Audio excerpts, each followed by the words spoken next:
वो खोखला कर देती है। ये हस्तमैथुन खोखला कर देता है, हड्डी तक की शक्ति निकाल देता है। और कमर दर्द होना, माथा दर्द होना, ज्यादा विचार करने की सामर्थ्य न रह जाना, स्मृति न रह जाना। एक मास्टरबेशन को लेके भी मिथ है, सही है या जो भी है बताएं आप कि क्या मास्टरबेशन करना गलत होता है? क्या मास्टरबेशन करने से आपके ऑर्गन को डैमेज पहुंच सकता है? देखिए, मास्टरबेशन एक सेल्फ सेटिस्फैक्शन का तरीका है और ये कोई ज़रूरी नहीं है ये सिर्फ एडल्ट्स ही करते हैं। आप देखेंगे छोटे छोटे बच्चे भी, बिकॉज वो ऑर्गन ऐसा होता है जहाँ पर कि अगर आप टच करेंगे तो एक सेंसेशन आता है, जो सेंसेशन हमारे ब्रेन को एक सुख देता है, हैप्पी सेंसेशन देता है। तो उसके लिए 6 महीने से 8 महीने, 1 साल, 2 साल के बच्चे भी बार बार अपने उस अंग को छेड़ते हुए पाए जाते हैं। तो that is equal to masturbation. लेकिन हाँ, उसमें वो इजैकुलेशन नहीं होता।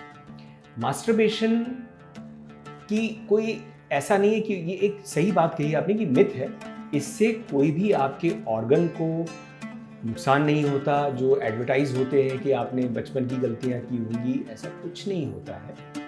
Masturbation is equal to intercourse except that you are not having any partner. और ये दोनों जो जेंडर्स हैं वो करते हैं, male as well as female करते हैं। ओके, ऐसा नहीं कि सिर्फ मेल करते हैं, फीमेल्स भी करती हैं। जी हाँ जी। तो यानी कि अगर मास्टरबेशन भी आप कर रहे हैं तो उसके कोई बहुत ज़्यादा क्या डैमेज ही नहीं होने के कोई चांसेस ही नहीं है कि अगर मान लीजिए यंग बच्चे हैं, वो मास्टरबेशन ज़्यादा कर रहे हैं तो उनका ध्यान जो है उनके करियर को छोड़ करके वही लग जाएगा तो obviously। अच्छा, जैसे आपने बच्चों की बात करी, तो क्या आपके पास बच्चे भी आते हैं इस तरह की प्रॉब्लम्स के साथ में? अगर मान लीजिए बच्चों ने कोई मास्टरबेशन की हैबिट उनके अंदर पड़ गई हो, क्योंकि ये भी एक कई बार आता है ना कि एडिक्शन है। जी हाँ, बिल्कुल एडिक्शन होता है और इससे कुछ आते हैं, जो यंगस्टर्स हैं वो आते हैं।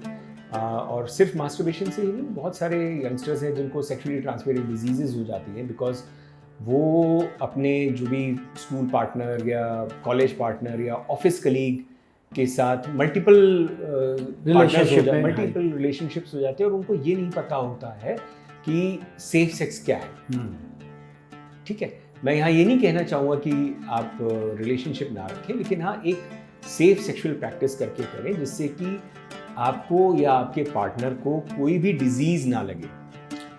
और दूसरी बात ये है कि जो बच्चे हैं उनको बहुत ज़्यादा उस एज में, जो पिबर्टल एज होती है, पोस्ट पिबर्टल एज, जब यंग होते हैं तो उस वक्त क्या होता है, एडोलेसेंस और उस टाइम पे उनका सभी दोनों जेंडर्स का झुकाव जो है वो ऑपोजिट सेक्स की तरफ जाता है। अब ये डिपेंड करता है कि उनका सोशल माहौल कैसा है।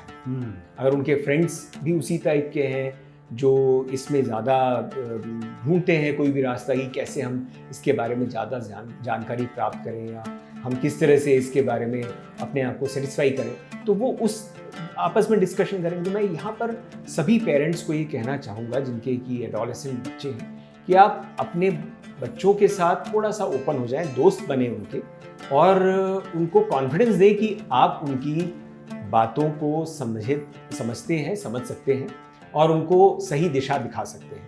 नहीं तो अगर वो डर के मारे या शर्म के मारे आपसे डिस्कस नहीं करेंगे तो वो डेफिनेटली इस चीज़ को सेटिस्फाई करने के लिए कोई ऐसा रास्ता चुनेंगे जो सही ना हो।